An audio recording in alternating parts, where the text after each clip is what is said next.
नमस्ते, म आज हजुरहरूलाई प्रोस्टेट ग्रन्थि बढेर निम्त्याउने लक्षणहरूको बारेमा केही जानकारी दिन गइरहेको छु। प्रोस्टेट ग्रन्थि अथवा पुरुष ग्रन्थि हरेक पुरुषमा हुने ग्रन्थि हो। यो पिसाब थैलीको मुखमा अवस्थित हुन्छ।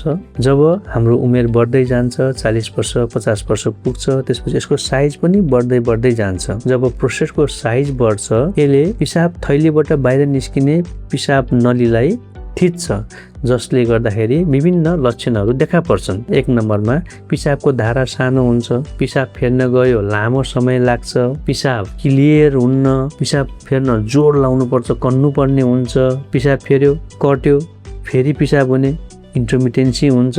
त्यति मात्रै नभइकन पिसाब बाँकी भइराख्ने भएपछि त्यसैमा कीटाणुको संक्रमण भएर पिसाब नलीको इन्फेक्सन त्यसले ल्याउने अर्का लक्षणहरू, जस्तै पिसाब पोल्ने, पिसाब लाग्यो कि दौडिहाल्नु पर्ने, कहिलेकाहीँ त लुगामै पिसाब चुने, राति सुत्न गयो बार पिसाब फेर्न उठ्नु पर्ने, यस्ता विभिन्न लक्षणहरू देखाउँछन्। यस्ता लक्षणहरू देखा पर्यो भने के मलाई प्रोस्टेटले समस्या दिएको त होइन भन्ने शङ्का मान्नुपर्ने जरुरी हुन्छ र सम्बन्धित स्पेशलिस्ट, खास गरी यो हेर्ने भनेको युरोलोजिस्टहरूले हो, उहाँहरूका सम्पर्क गरेर सम्बन्धित जाँचहरू गरेर उपचार गराउन जरुरी हुन्छ।